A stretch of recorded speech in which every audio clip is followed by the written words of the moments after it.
having a life scholarship and being able to afford to go to college made me feel inspired to go. When I got a life scholarship, it was such a relief. I knew that I wanted to have an impact. Having a life scholarship through the SC Education Lottery was huge. It gave me the opportunity to make that impact right here at home. The South Carolina Education Lottery. A better you, a better us, a better South Carolina. Visit sceducationlottery.com/betteryou. Hello, it is Ryan, and we could all use an extra bright spot in our day, couldn't we? Just to make up for things like sitting in traffic, doing the dishes, counting your steps, you know, all the mundane stuff. That is why I'm such a big fan of Chumba Casino. Chumba Casino has all your favorite social casino-style games that you can play for free anytime, anywhere with daily bonuses. So sign up now at ChumbaCasino.com. That's ChumbaCasino.com. No purchase necessary. VGW Group. Void where prohibited by law. 21 plus. Terms and conditions apply. Welcome to ParaTruth.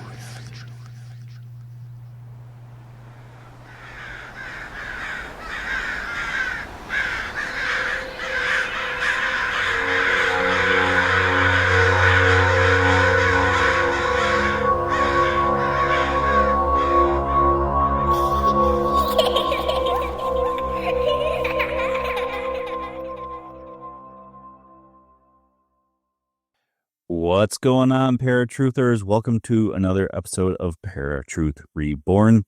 This is a pre-recorded show on 107.7 FM New Orleans and United Public Radio Network.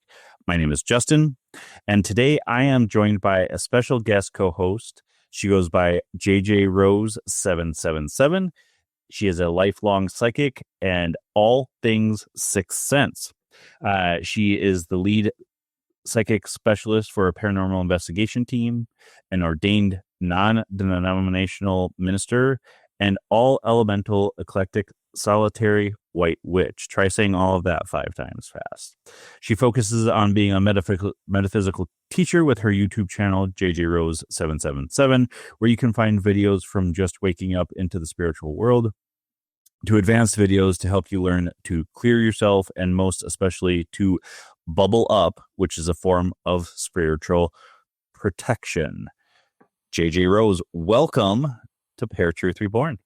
Thank you so much, Justin. I'm so honored to be here today. Thank you. Now, I love that you put in the description that you're a lifelong psychic, which means that you indicate that you've had it since birth, which most people don't usually indicate that, but it is usually the case. Yeah, basically, if I showed up without any spiritual gifts, I would have known I was adopted. So, Now, was there anything I missed in that intro? no, I think you covered the majority of it. If we go into every little thing that I'm capable of, we're going to be here. It feels like a resume more than a title. So, Now, I feel that I was brought to you for a purpose, and also my guest a couple weeks ago, granddaughter Crow, who wrote a book called Shamanism and Your Shadow, which is about using shamanism to do shadow work. Both of you, I felt I was brought to because I feel that I am still continuing to grow spiritually. I did kind of like initiate myself into mediumship years and years ago, and I feel that I've been just stuck at a certain point. So this is super exciting, and I'm so happy that you're able to join because you have a link to this topic, and we'll get into that in just a few minutes here. So today we're talking about the American witch trials, and there are a few outside of Salem, but Salem is the most well known. And one of the things that you have to really understand about the witch trials back in the day was, for the most part, it was, a lot of fear-based. People were coming from England to the Americas, and back then it was the Americas. It wasn't the United States of America yet. Most of these people were fleeing England from spiritual for spiritual freedom, Yeah. So they became what's known today as the Puritans. Oh God, what's the best way? You probably have a better way of describing this than I do about why they were called Puritans. Yeah, the Puritans, just kind of in the name, their desire was to be pure. And in that desire, they, at the time in England, felt that the Church of England was far too frivolous and liberal. And so they wanted a place where they could be completely dedicated to reading the Bible and living the most biblically directed lives. And when I tell you these people were serious about the business, yeah, because England back then was pretty pretty laced up and tight. And anyone who thought that that was too frivolous, you could only imagine how they would act. Yeah. Well, and if the Puritans saw what America is today, I think they would be turning in their grave. Oh. Yeah, they would have thought that they reserved a ski chalet in hell, basically. Yeah. All right. So come here fleeing religious persecution and having a lot of societal anxieties about what was going on in England. These beliefs were rooted in a strong faith in supernatural, the devil, and the potential for that were rooted in a strong faith in the super. I'm completely boggling myself for harmful supernatural forces. Sorry, leading to accusations and trials in individuals. Most famous in Salem, Mass. Now there was a belief in the supernatural in colonial Americas, especially those influenced by the Puritanism, held a strong belief in the devil's power and his presence in the world. They saw witchcraft as a way for the devil to influence and harm individuals, communities, and even entire societies.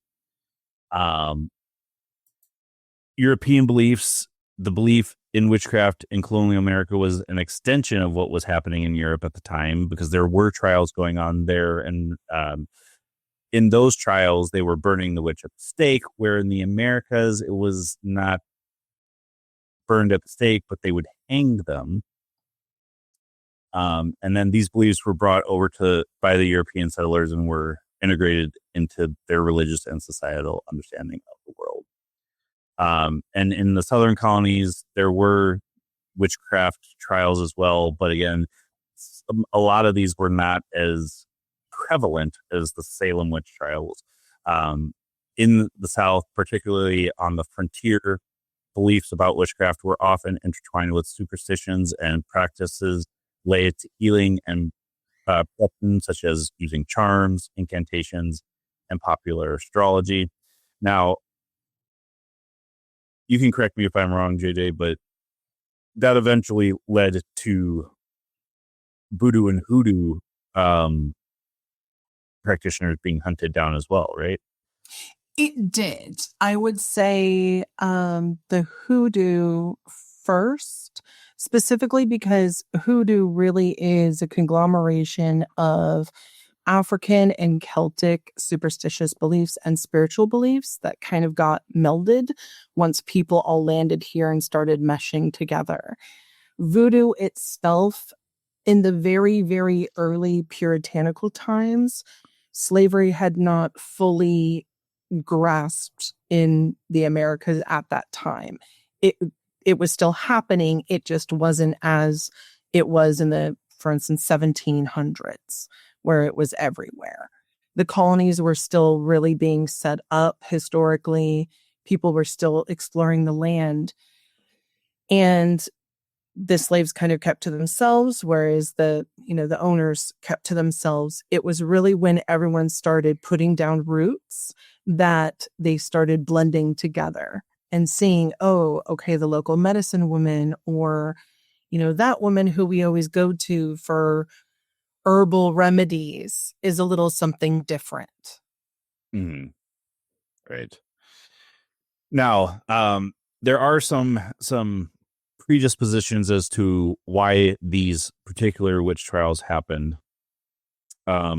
Agricultural decline, unlike in England where farming was more abundant because of rain and not as much harsh terrain, harsh weather conditions here in the Americas, such as those caused by a quote-unquote little ice age, severely impacted agriculture communities, leading to food shortages and economic hardship.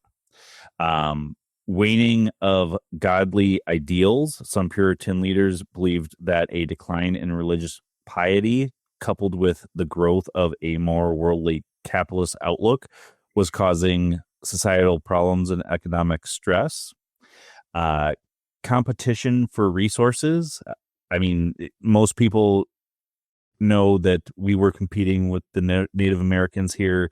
There was a lot of brutal, bloody wars on both sides that were causing this.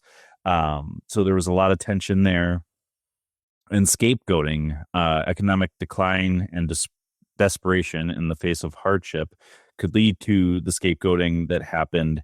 And I wanted you to kind of talk about this because on Cat's show, you described this so well about how they would resolve conflicts back then. Yeah. So I live in California, which, if you're from the United States, you know, is considered the Sioux happiest state of them all. Well, back then, the Puritans, because they still were part of England, in order for them to resolve anything between each other, they basically sued each other. And then everything had to go back and forth between the crown and the intermediaries in between. So these lawsuits weren't settled in, 2 or 3 weeks. These were drawn out for months or years.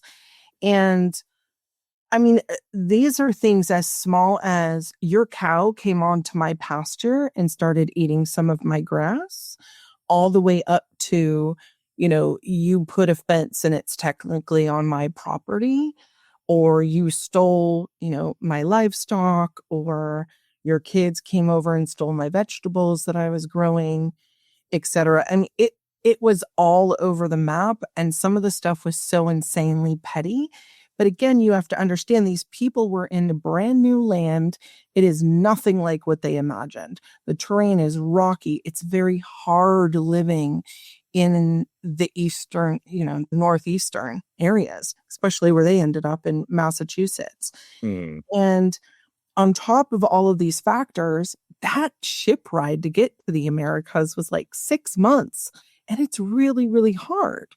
And these people typically, the husbands were older. And so you have the wives trying to take on the brunt of the physical labor that they're not built for because they never did that before. And then you have all these kids who are picking up big boulders and chopping down trees just to stay warm. So overall, you had this really hard life, and anything and everything that normally today we might just write off like, okay, just let them have it. Back then, they were suing each other left and right. Now, you had mentioned too, like on Cat's show, that at one point they had gone to airing their dirty laundry in public, right? Yeah, so that was actually part of the puritanical religious belief. So if someone did something, quote unquote, bad or a sin, they didn't go inside themselves and reflect and pray on it. Instead, someone would call them out on it and then make them go in the middle of the town in front of everybody. And people would come up and spit on them. People would come up and call them names. So everyone was in everyone's business. And we're talking as small as someone overheard a wife snipe back at her husband for something. So they would tie her to the mule cart and then take her to the middle of town and then have people basically call her horrendous names all because of what someone heard. And that was their piety. That was their way of being open and honest with all of their sins, is everyone got to know everything. But what they didn't think about is it also created an entire group of people judging each other. Now, I think even today in our society, people, whenever they hear the word witch, they think female or woman. This was exponentially worse back then because it was a patriarchal society. Not that it's not today, but it has changed quite drastically compared to back then.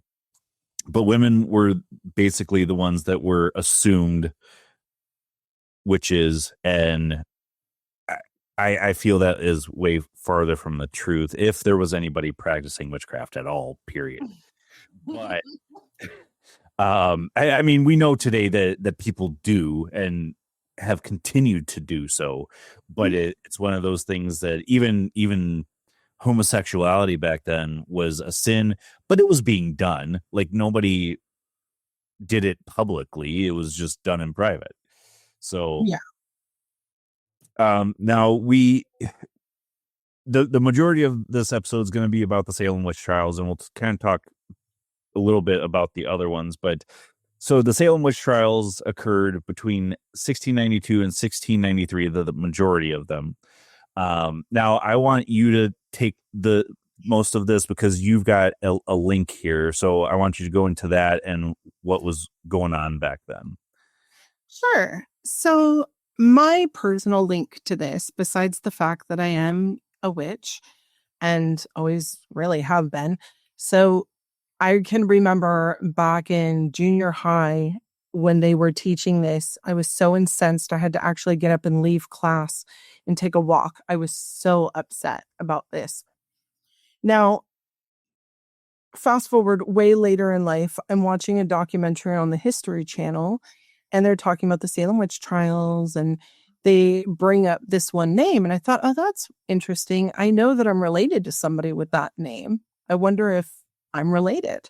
And so I went into the records, which I'd never done before, and ended up finding out I am a direct descendant of Elizabeth Howe. And Elizabeth Howe was one of the last people to be hung in the Salem witch trials. She was in her 50s. Basically, the whole reason she ended up getting pulled into this whole thing is because she stood up and actually said, why are you taking the word of 12-year-olds who are acting childish and killing people? And we all know that you guys, meaning the elders, the parents of the children who are doing this for nefarious purposes. You want our land, you want our money. You've been suing us, we've been suing you. You're petulant children, basically, and you're killing fellow adults over the words of these children who are playing games and who are pawns in your bigger scheme.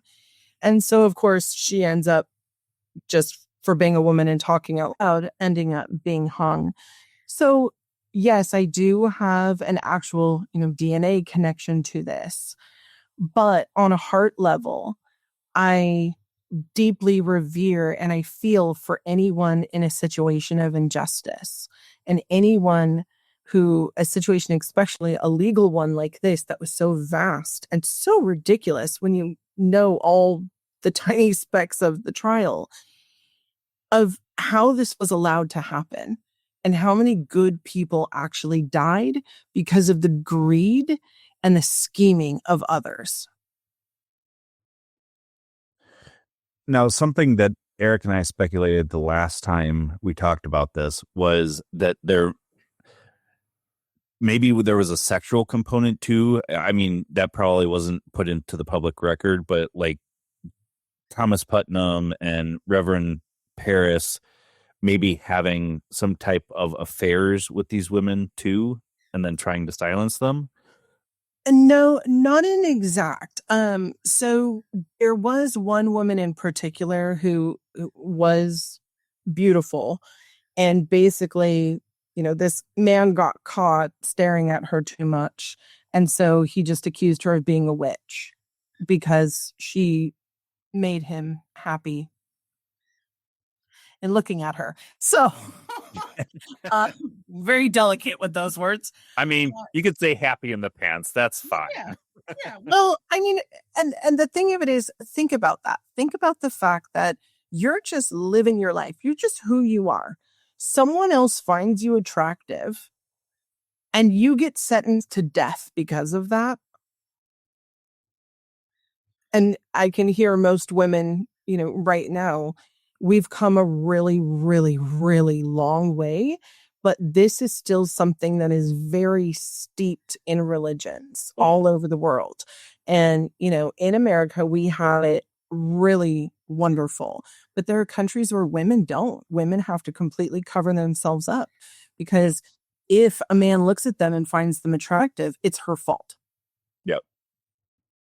Yeah. And that was going to be a point that I kind of make on this episode is, I mean, yes, in America, for the most part, we do have a lot of freedoms in that regard, but I mean, religious piety is still going on to this day. Mm-hmm. I mean, not always just one particular religion and several.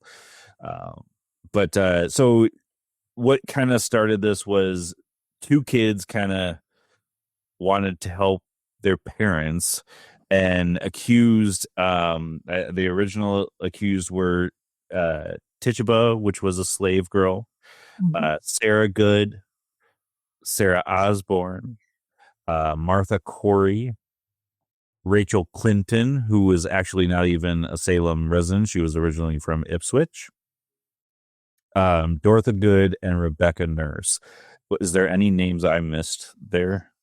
I mean, there were 19 people in total that were hung, but those were the first round. Okay.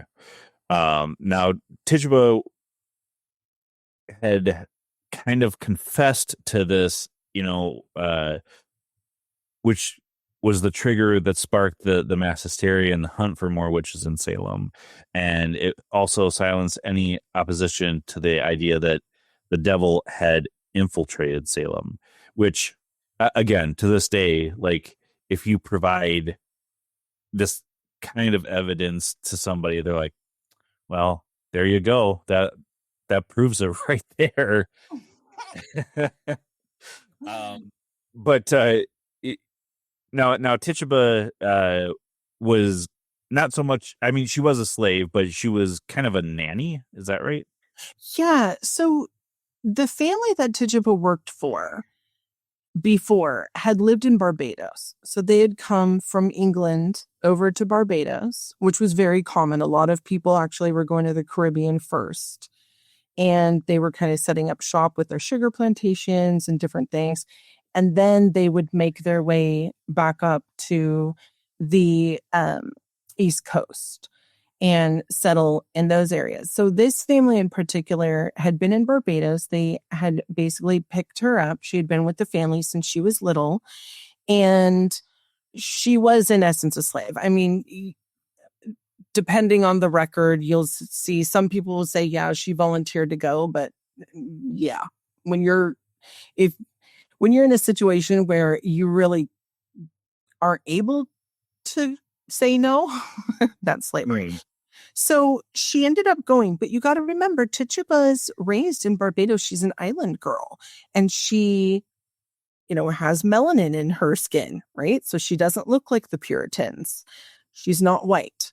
And being from a rich culture in the islands, she has all of these stories and storytelling, and that's the culture that she came from. So these kids in puritanical beliefs, they're basically able to read the Bible, and that's it. They're not able to play. They're not able to frolic.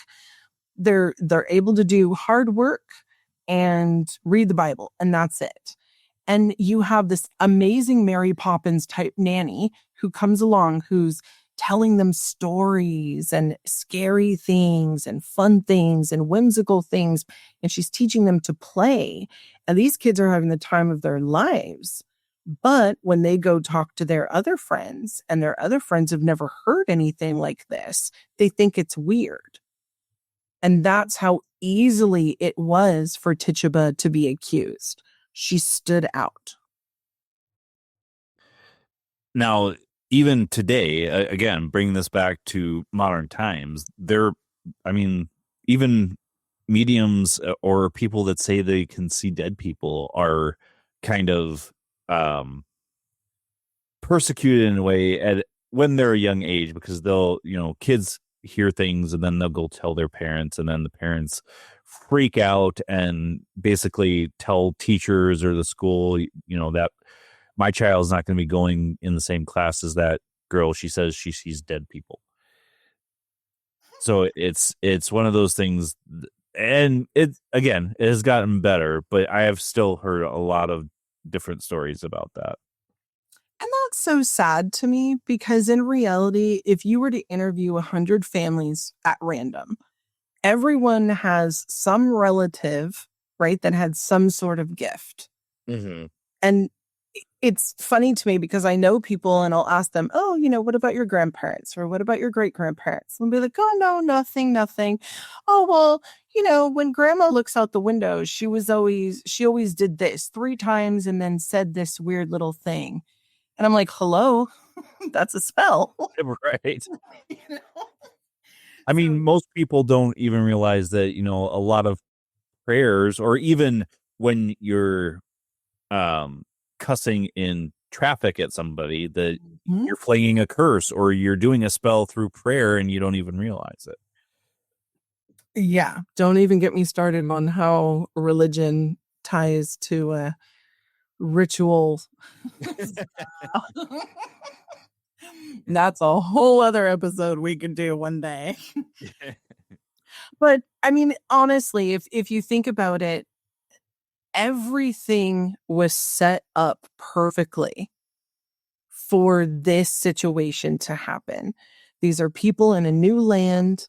They're dealing with the native people there, and it wasn't pretty. I mean, there were very, very, very ugly wars and that occurred. So you've got people with a lot of trauma. You've got people who are clinging on to the Bible and trying to live biblically, even though every part of them innately wants to do the opposite, including the children. They just want to be kids. Mm-hmm. And then you have all these societal pressures, and then the pressure to succeed on top of that.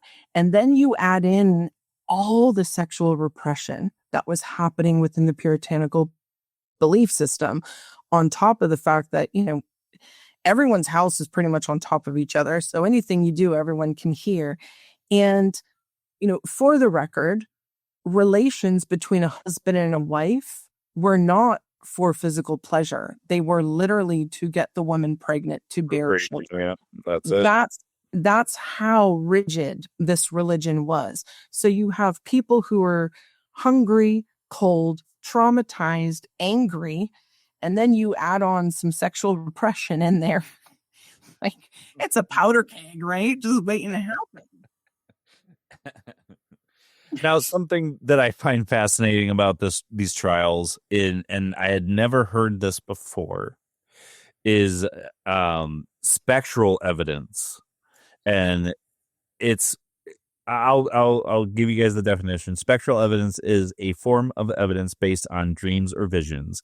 It was a witness testimony that a person's spirit or specter appeared to the witness in a dream or vision and afflicted them. Now, around September of that year, 1692, that evidence was deemed no longer admissible as evidence because, obviously, people can make stuff up. So I had never heard that before from when we did the episode the last time. So that was kind of interesting to me.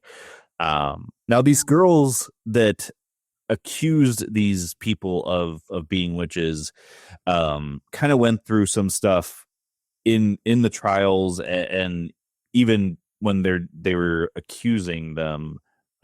So I wanted you to kind of go into that for me. Yeah. So again, please remember that the girls, and there were a few little boys that were accusing, were all between the ages of 9 and 13 years old. So they're young. They're just, most of the time, they're even too young for their hormones to even kick in. So they're not even full-fledged teenagers yet, but they're just getting there. What we would call tweeners today. Yes. Yes. And if you're a parent of a tween, God bless you. But you can also understand and realize the hysterics that can happen and how dramatic things become quickly, especially if they're hungry. So in court, some of the things that were said was one girl would say, "Oh, well, she appeared to me in spirit form and she pinched my arm." And then the court would go, everyone would gasp and clutch their pearls. And then immediately the other accusers, who they were all sitting together, would immediately, "Me too, me too, me too." And then when you would see the accused stand there, and most of the time they would say, "Why are you lying? Why are you saying this?" All of the children in unison would start holding their arm or their chest or their head and get on the ground and start screaming and flailing their arms. And this was considered evidence that they were being spectrally afflicted. Now, something that was kind of brought up on your episode with Kat, and I've seen this evidence before, was the potential for argot poisoning.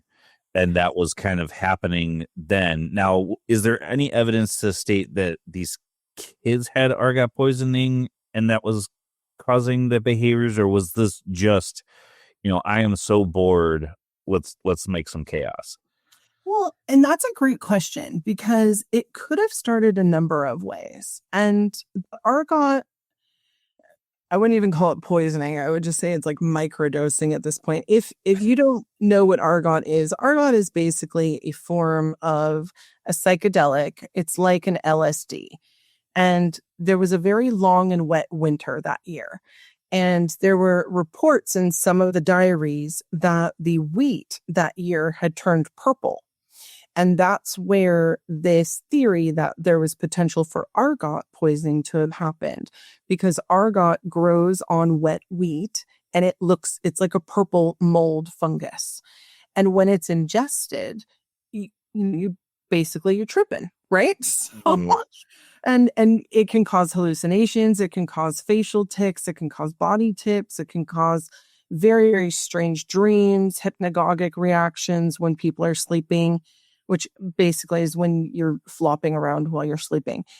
And so my thought on it is potentially that wheat, no one knew the wiser. And so they had ground that wheat up. So everyone in the village had basically microdosed themselves when they were eating this wheat, making their breads. And that's when maybe some of the weirdness started. But again, it was a perfect powder keg of all of these other factors going on at the same time.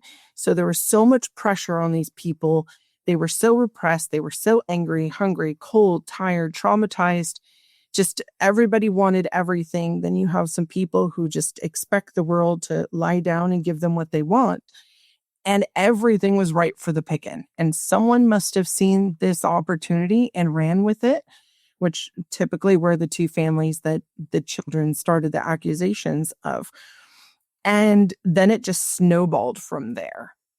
I do not believe that there was actual witchcraft taking place unless it was of the accusers' families who had everything to gain by their own greed.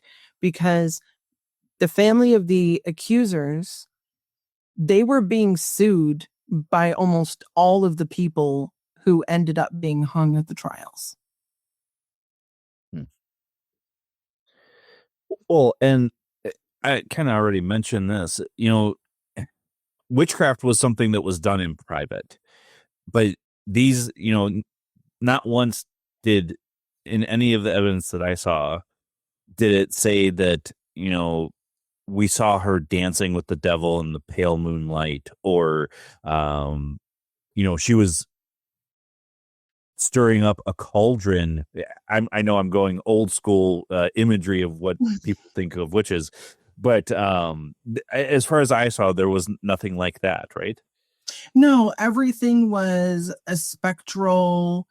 The person came to me in ghost form, pinched me, pulled my hair, hurt me, shook me, gave me a bad dream, made me dream of her, which some of the men would say. The woman made me dream of her in naughty ways. Um, it's so absurd. Yeah. And then some people would have things happen to their livestock or to their crops, probably faults of their own, right? Just because of everything that was going on at the time. And then they would immediately blame it on the accused. So everything that happened, people were just piling it on to the people who were being accused. Oh, I stubbed my toe. It's the witch's fault. Well, I mean, and that's just kind of human nature. Blame everything and anything on something supernatural so you don't have to take any type of credit for what went wrong. I think it all comes down to personal accountability and, not to go on a soapbox, but these people talk about following the Bible and following their religion so closely. And it seems that they forgot to take, the giant sprig out of their eye before judging other people, because a lot of these things, and this even happens today, I hear people, oh, this and this and that happened, someone must have cursed me.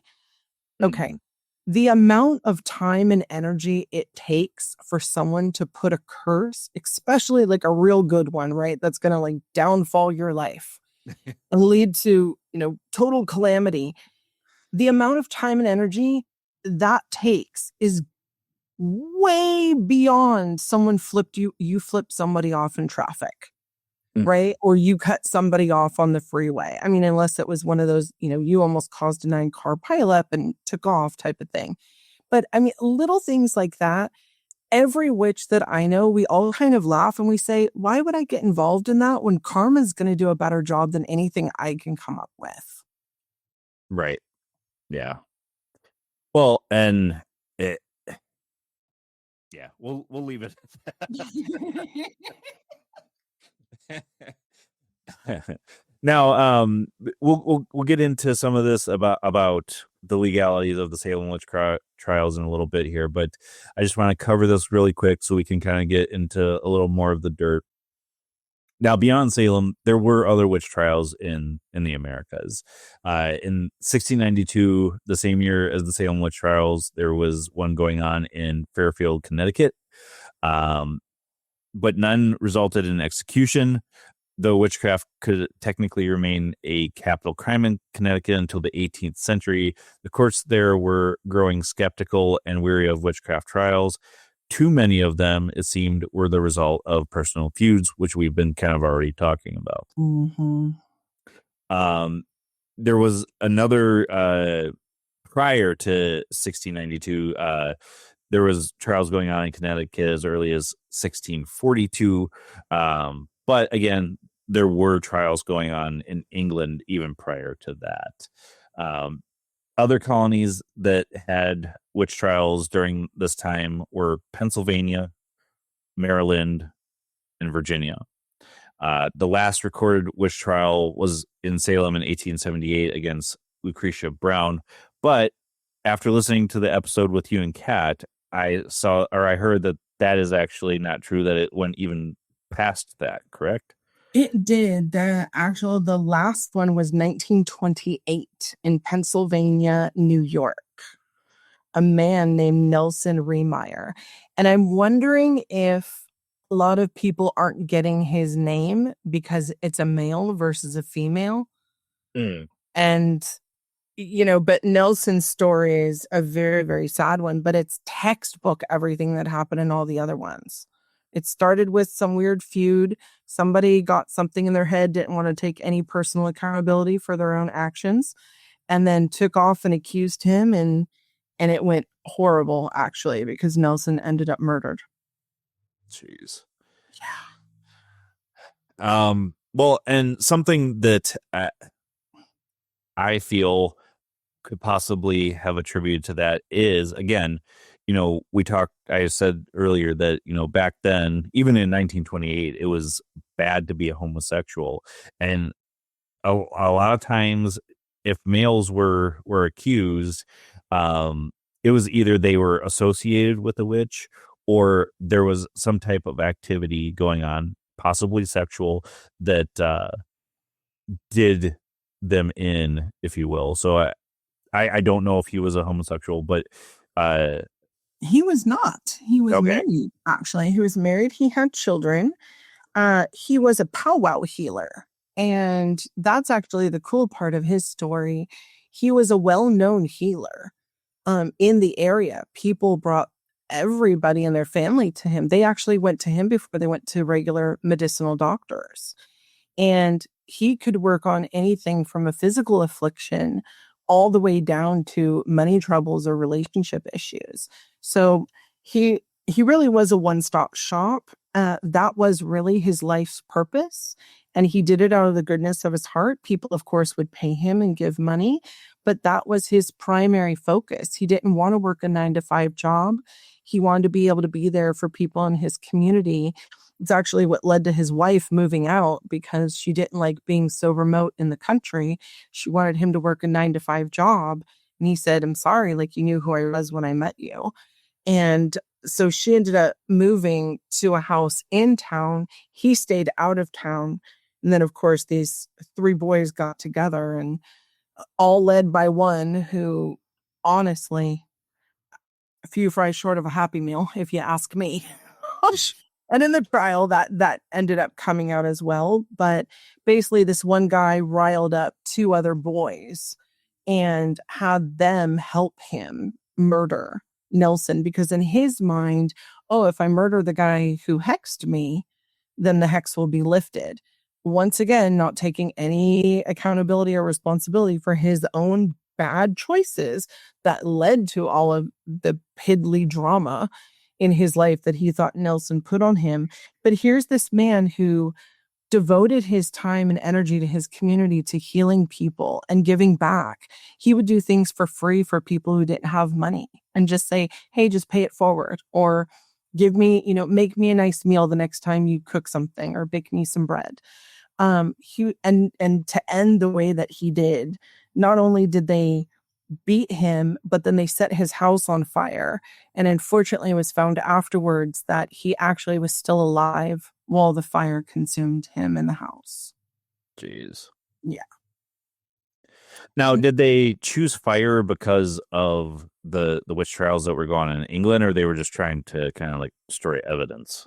They were trying to destroy evidence. They realized, oh, their stuff was everywhere after the fact. Okay. And also, so powwow healers, in case your audience doesn't know, because it's not a term that's widely used anymore, it comes from an old Germanic type of hands-on healing. Especially the word powwow, a lot of people think, oh, that's indigenous or, Native American. It's not. It was also used by the Germanic folk. It's an old type of healing where they would lay hands and pray. I think they called soothsayers, and in different cultures, there's different ways.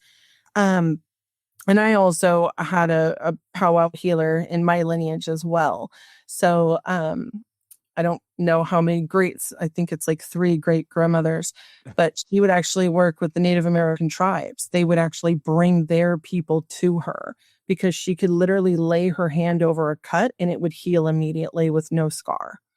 So they are powerful. They are somewhat rare, but some of them are known as river witches or water witches, which still exist today. You will have people who they know how to douse for water. Typically, these are people who will help you find where your well should go on your property. They're actually used by realtors still in the South, and other parts of the country as well. People might just not admit that. But it's a very intense energy type of work. And it can be used in various different ways, but it's incredible. And, again, Nelson had it, and 1928, we were still dealing with that. That's less than 100 years ago. That's 97 years ago. Yeah. Now, getting into kind of like the Salem witch trials, and you mentioned this beforehand, that the Salem witch trials kind of was a precedent for how we are doing trials now today. So can you explain that a little bit? Yeah.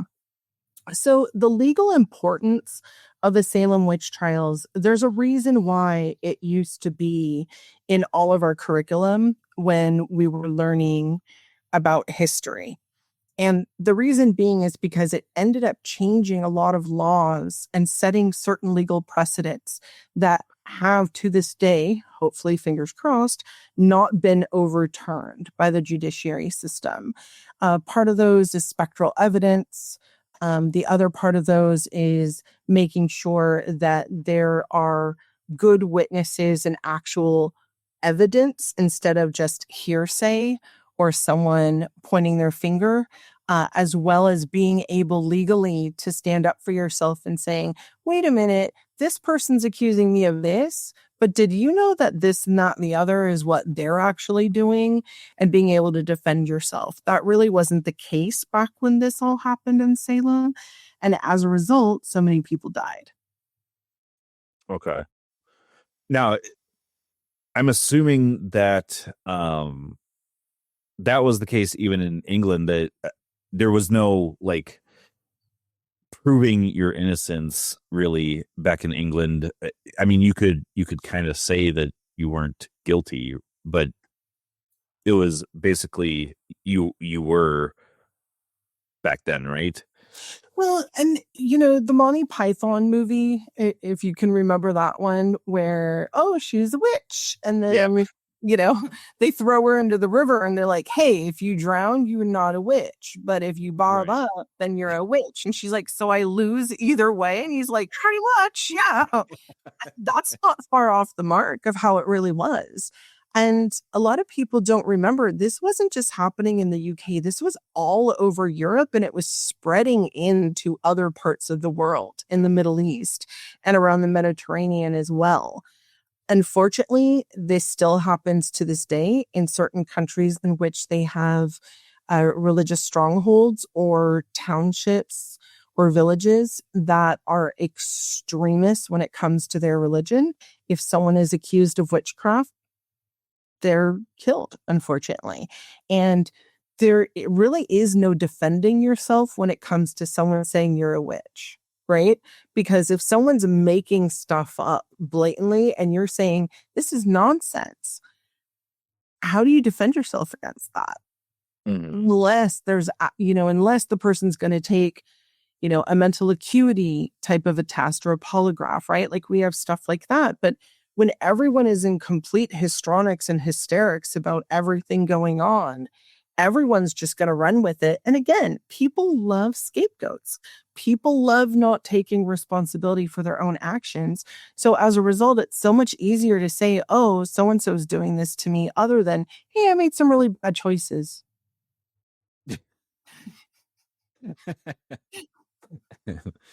Now, we still have a lot of weird laws in effect in the United States, in a lot of states. It's just they're usually not utilized. Are there any laws still in effect in the U.S. today against witchcraft? There are more laws protecting people from fraud, and that kind of goes into the mediums or the psychics who are taking advantage of people.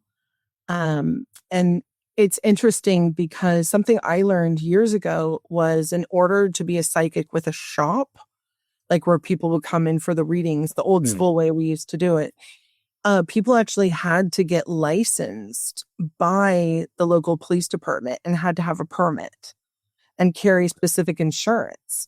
Well, in my state anyway, in California on the West Coast. And that always interested me. And when I actually knew someone in law enforcement and got to pick their brain one night. And I was asking them about that. And they said, yeah, it's a legal way for us to make sure that the person doesn't have a whole bunch of fraud charges in their background so that they're not bilking people out of money left and right, so that we can actually warn the patrons in advance and say, hey, we know this person has a propensity for taking people for money or a grifter. So, watch your P's and Q's. It still happens. There's tons of ways now that we're on the internet for people to circumvent that. So things were a little safer when you had to actually go into an actual shop. And then we had the whole Miss Cleo thing that happened. I'm not sure if you remember those commercials. Yes. But, she actually went to jail for fraud as well. Those were the phone numbers that you'd call in. It was, $5 a minute or something. You could ask a couple of questions of their psychics. And there were people actually on those lines who were psychics, who were doing good work. And then you had other people who weren't. But the interesting part of all of this is to really think about, what do people like this in the community give that people are still spending their money with? Because it's very easy to judge and say, oh, these people are grifters, or, oh, these people shouldn't be doing that. But for some people, they're actually giving peace of mind. They're allowing people to stop grieving, knowing that a loved one is there or rapping on the table. There was a woman in Scotland in the 1920s, and she was a clairvoyant and a medium. She was able to actually conjure up spirits. There were ectoplasm. There was a photographer who worked with her. Like, there were tons of actual evidence from back then, like 100 years ago, that we couldn't only imagine, like, we had access to today. And again, it was somebody who didn't like the fact that they thought mom was spending their inheritance with this woman, and turned her in and really went through the police in order to get her arrested and shut down. And so finally she was convicted, which is really, really sad, because when you think of it, I mean, A, it's the mom's money, but B, like, it was helping her. She was grieving. Right. Now, it was that particular case what they used for the movie Haunting in Connecticut? No, Helen Duncan was in Scotland, and she was in Scotland and in London. Okay. Because I mean, she was fined in 1933. Okay. I hate to compare it to something in pop culture, but that movie had that imagery in it, so that's kind of what I was wondering. Yeah, to be honest with you, I've never seen that movie, and I know it's on my list to do. Well, as a medium, like, I'm sure you don't search out all of the paranormal horror movies that are out there. So I'm really, really picky with the ones that I do. It either has to be something so completely silly, like Sabrina the Teenage Witch, right? I used to like that because it's so insane and ridiculous. It was enjoyable to watch.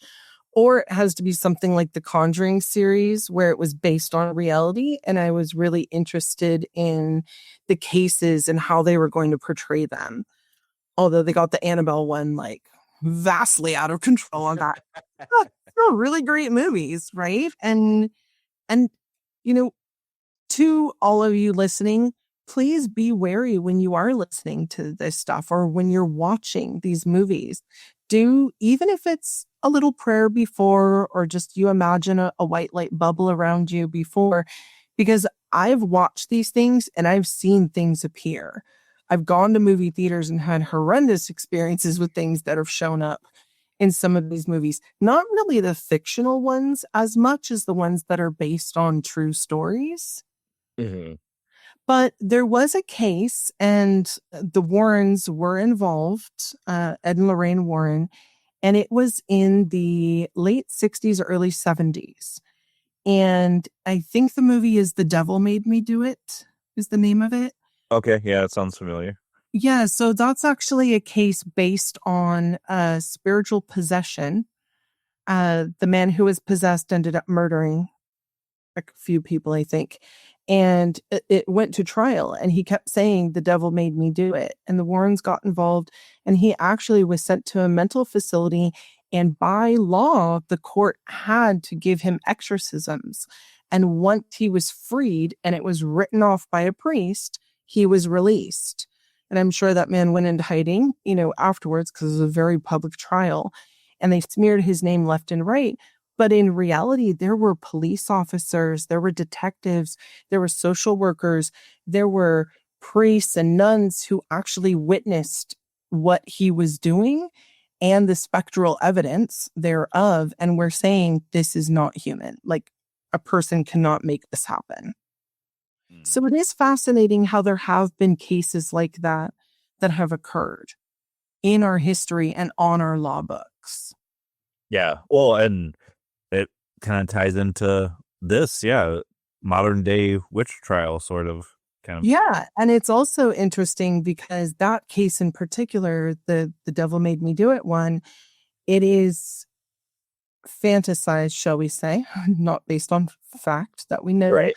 But it is discussed and thought that perhaps the serial killer, the son of Sam, saw that. And that is why he started doing some of the things he did in his home by saying the dog was talking to him and wrote all the stuff on the wall and used that as a defense because he saw that this one man was able to get off. And so he preset, knowing he was eventually going to get caught, and preset everything up in order for it to look one way. And that's someone taking advantage of the system. Right. Yeah. I mean, how many times have we heard, well, God made me do it or the devil made me do it? Yeah. It's, yeah. I mean, even Jeffrey Dahmer, before he was killed in prison, was saved again and kind of repented what he did because he felt that it was not him that did it. It was something else altogether. Yeah, and who's to say that isn't something that they want to get clemency or right, early parole? Right. Well, and there are so many people that are unjustly persecuted that I sometimes wonder, not necessarily them saying, God made me do it or devil made me do it, but I saw this and it was real and they actually killed a person and not what they thought they were killing. But so many people that are psychic and medium and don't know it are thrown into mental institutions because they see things that aren't there. 100%. And then we have the advent of psychedelics. And, in the 1960s with the hippie revolution, them becoming so prevalent in everyday society. You had everyone taking this stuff from the high muckety mucks, all the way down to your average person, the street cleaner type of thing, and everyone in between. So then you have that changing people's brain chemistry, along with the advent of society changing and technology. And we know today that there's technology available that can actually make you hallucinate or make you hear things. There's voice to skull technology. And that's not me being a conspiracy theorist. That is real. Like, there are actual documents. You can Google it and you will find patents for it. I'm not saying it's being used by everyone and be scared. But what I'm saying is there's so many different factors we have now versus back then. And for me, this is why history is so important, that we talk about it and we learn about it, because so many things are being thrown at us, right? People are seeing things in the sky currently, or they're having spiritual awakenings, or they're having these experiences. And it's very easy to say, oh, so-and-so did a little bit too much on the weekend. He's seeing things again, or he thinks he's talking to God, right? Right. But if you look back and you're saying, okay, 200 years ago, people were having the same exact thing and they didn't have access to any of that stuff. Technology wasn't a thing, right? The government wasn't doing it. The government didn't even exist yet. So that's when you have to look for the other. And those are the threads you want to pull on when you're trying to figure out what's what, because it's a very complicated world that we live in. But historically, this is why these older stories are so fascinating, but also so rich for us to keep alive so that we don't repeat this awful history again. Yeah. And unfortunately, we are doomed to repeat history because very many people do not learn the lessons from history. Well, and then you also get history that's being completely erased, and then you have history denier. History is written by the victor. So Yes. And, with the Salem witch trials, the only reason we know anything about them is because people who were taking notes at the actual trial hid their journals. Because a lot of people don't know this was America's first government cover-up. When the governor came in and found out what was really going on, and again, that was because these little accusers got mad at him and accused his wife of being a witch. And he was like, that's it. I'm shutting this down. And so he realized, oh my God, 19 people died. 19 taxpayers died. And their families are still living, and they're going to tell the crown. So we better cover this up. So they actually forced the constabulary to go through the town and the village and raid everyone's homes and take their journals and burn them and all the booklets that talked about what was going on, and to burn all this stuff. But by the grace of God, there were some people who hid them within their mattresses or in their hay bales or wherever. And those got passed down. And that's why we still have any information as to what occurred. Wow. Yeah.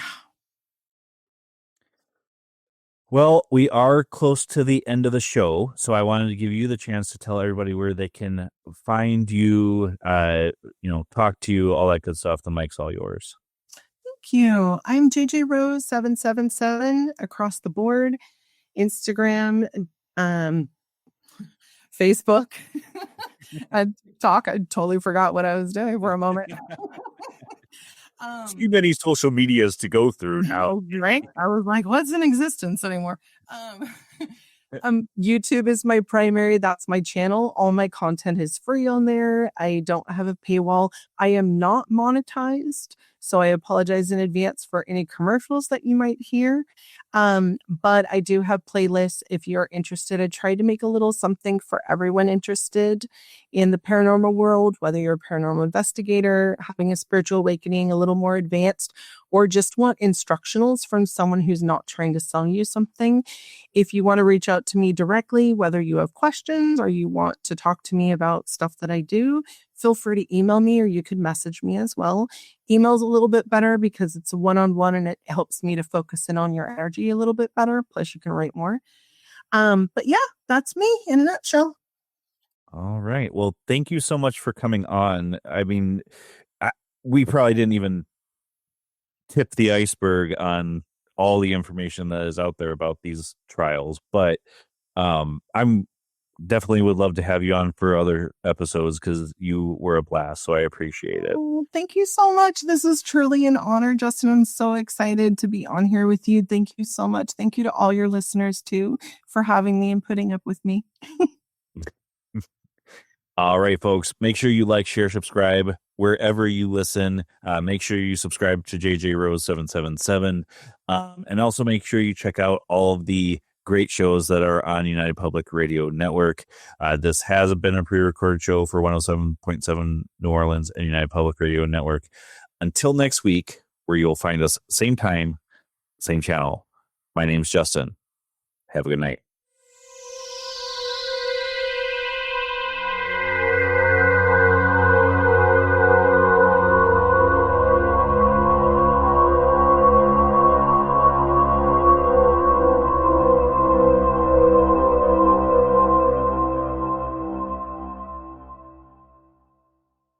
This is your before and after story. Instead of imagining a rewarding career in medical imaging, Southeastern College can actually take you there. Prepare for a career in ultrasound, radiology, and X-ray technology with hands-on specialized training, simulations, and real-life experience with the latest imaging technology. You'll be ready to play a vital role on any healthcare team. Transform your life by helping others. Southeastern College. Your future is bright. Visit scc.edu to get started.